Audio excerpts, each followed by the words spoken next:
I welcome you all to today's video. Today we are discussing part 3 of QRS axis or electrical axis of the heart. Now you must understand that whenever QRS is positive in a lead, that means the vector is directed towards the positive pole of that lead. And whenever QRS is negative in a lead, that means the vector is directed towards the negative pole of that lead or away from the positive pole. And whenever QRS complex is equal, that means positive and negative complexes are equal, or it is very low in amplitude as if it is almost a flat line, then this is called equiphasic complex. Equiphasic means positive negative being equal, the voltage is practically zero. So this is equiphasic complex. In that case, the QRS vector is actually directed in the lead which is perpendicular to this lead where the axis, the vector is equiphasic. So today we are going to concentrate on the third part of axis determination, and that is determining the most equiphasic complex or the lead with the most equiphasic complex, and the axis will be perpendicular to that lead. Alright, and my dear friends, whenever we are studying the electrical axis, we should try to study all the three methods all the time during our study, because it will help us, memorize, remember, and learn faster. Now this is our hexaxial reference system. Normal axis is between minus 30 to plus 90. Left axis deviation is when you go anti-clockwise, that is towards the minus. So it is between minus 30 and minus 90. The upper portion is minus, lower part is plus. Right axis deviation is plus 90 to plus 180. This is the right. So the right axis is between plus 90 and plus 180. And this zone between minus 90 and 180, that is minus 180, is an extreme axis deviation or northwest axis or no man's land. So this is how we classify the axes. And indeterminate axis is when your standard leads 1, 2, 3 are showing equiphasic complexes, then you actually cannot determine the axis. So now we come to today's first ECG, and we'll go step by step. So now I have three leads, 1, 2, 3, and then augmented leads AVR, AVL, AVF. Now if I go by quadrant method, I cannot determine the axis. Why? Because the lead 1 is equiphasic complex. Equiphasic means the positive and negative is almost equal. So I cannot determine the axis by quadrant method. I cannot determine the axis by lead 1, 2 and 3 lead system, because the lead 1 is equiphasic. So now we will determine the axis by the equiphasic lead system. So if the lead 1 is equiphasic, which is the perpendicular lead to 1, I have already told you, keep this in mind that this is 1, 2, 3, AVR, AVL, AVF. So 1 will be perpendicular to AVF, cross it. AVR will be perpendicular to lead 3 and lead 2 will be perpendicular to AVL. So this is very simple to understand and remember. So the perpendicular lead to 1 is AVF, right? So QRS axis is directed towards the AVF. Now it is positive or negative? It is positive. That means the QRS vector is directed towards the positive pole of the AVF. Now where does the positive pole lies? At 90 degree. Here you can see in the hexaxial reference system. You can see this is AVF, plus 90 is the positive pole, and at minus 90 is the negative pole of the AVF. So that means the axis is around plus 90. So with this lead system, we can even narrow calculation of electrical axis by this method. We can even narrow down to say 5 to 10 degrees of the QRS axis calculation. Now what is the computerized here? Is the QRS axis is 98. So we are almost right. So QRS axis is 90 degree by our calculation. It's 98 is fairly okay. So this is a vertical QRS axis. Now we come to this QRS axis. Now here if I go by quadrant method, what will happen? Here it is plus lead 1 and AVF is negative. So it's a left axis deviation. But it will not tell us whether it is physiological or pathological. So we will go by 3 lead system 1, 2, 3. Here 1 is positive, 2 is also upright and 3 is negative. So that means it is a physiological left axis deviation. Now we want to know precisely how much is the axis. So we'll try to look at the equiphasic complexes. Now lead 2 has the smallest voltage. So this is probably close to equiphasic complex.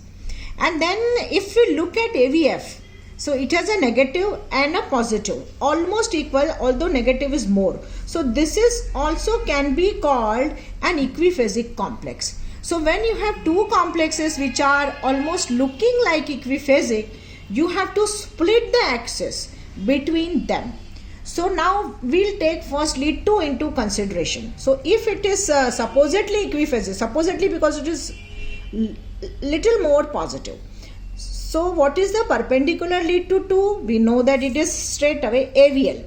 And AVL is positively directed here. So it is a positive pole of AVL is at minus 30.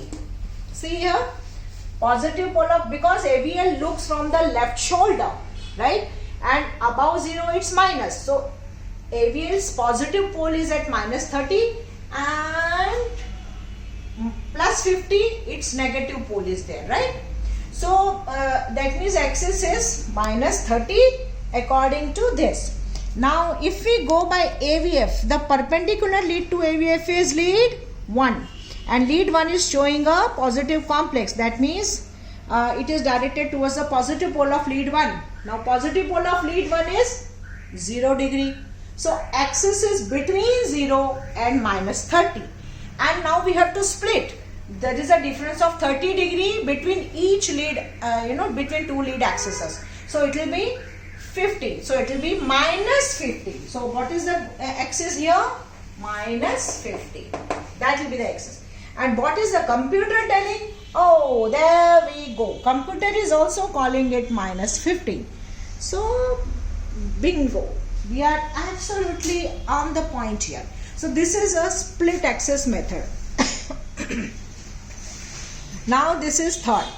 Here again, since lead 1 is equiphasic, we can't determine the axis by our quadrant method or our lead 1, 2, 3 lead system. So lead 1 is equiphasic, so we have to look at the perpendicular lead, and that is AVF. So in AVF it is positive, means it is 90 degree. Okay. Now there is another which is also equiphasic, and that is AVL. You can see AVL is almost equiphasic. So perpendicular to AVL is lead 2. So and lead 2 is also positive, so 60 degree. That means the axis is between 60 and between 90. So it's a split axis again. So again it's a difference of 30 degree. So we have to split. That means we have to calculate 60 plus 15 will be 75. So according to us, the axis is 75 plus, positive 75, some normal axis. And here, note down in the computer, it's giving 71. So we are very close to the axis which has been given by the computer. So we are almost right here. Now we come to this ECG. Okay. Now again, this is since almost an equiphasic complex. Again we cannot determine by two other methods. So we have to look into the perpendicular lead to lead 1, that is AVF, and it is positive. That means lead is at plus 90, okay. So this is an equiphasic complex in lead 1. So perpendicular is AVF, so that means plus 90 degrees, so normal axis. But is there any other equiphasic? Yeah, AVR is also equiphasic. So now here again there will be going to be a split axis. So what is the perpendicular lead to AVR? That is lead 3, and in lead 3 the QRS is positive. And where is the positive pole of lead 3? Please show it here. This is the lead 3, okay? So it is between left arm and left limb lower, but the positive pole is, it has to be down, so it is plus 120 degree, right? So lead 3 positive pole is at 120 degree, and AVF was 90 degree. So the axis is between 90 and 1, this is 90 and 120. So again add 15, so 105 around it will be the axis, and here it is 119. All right.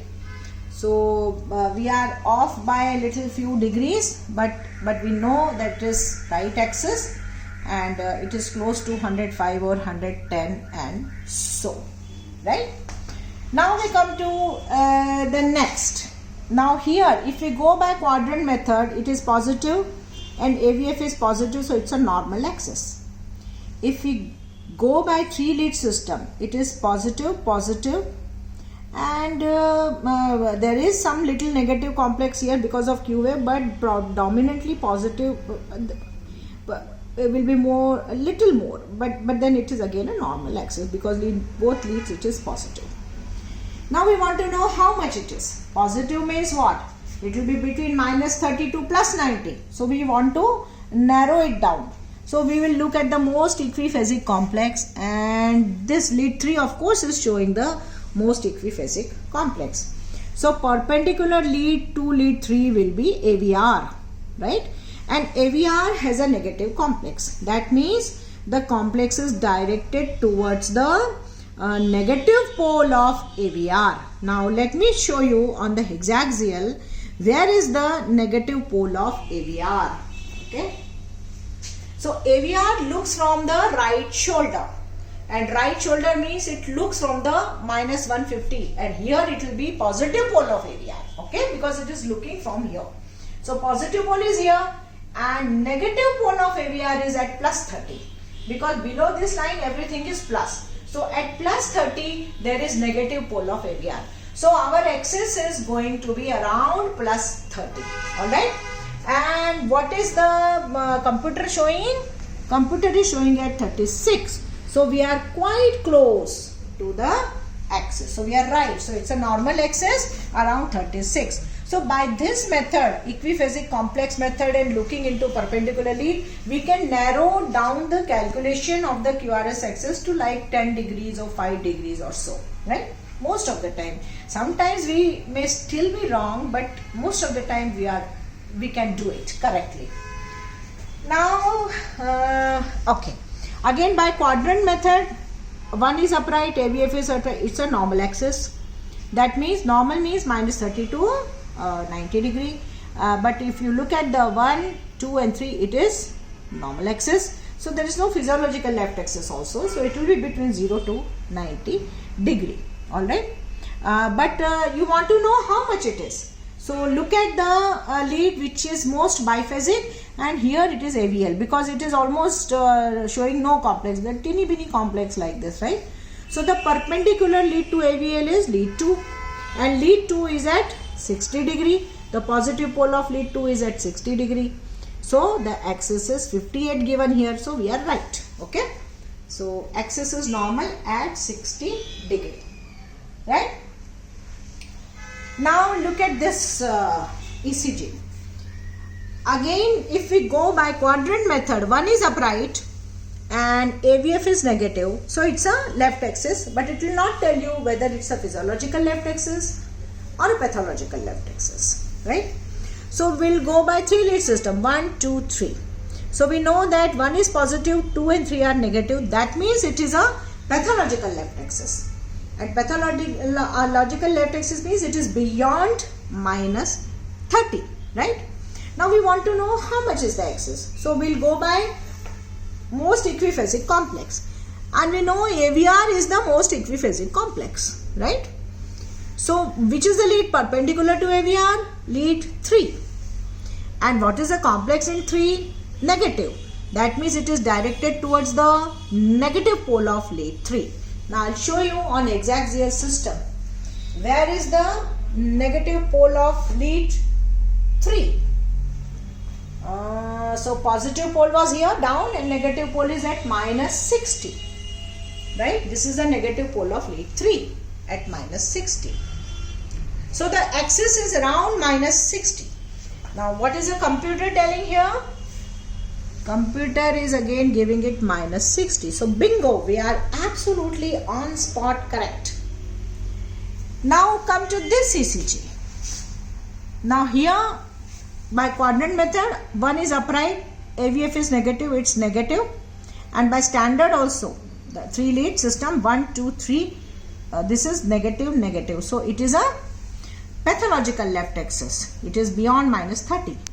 Now we want to know exactly how much.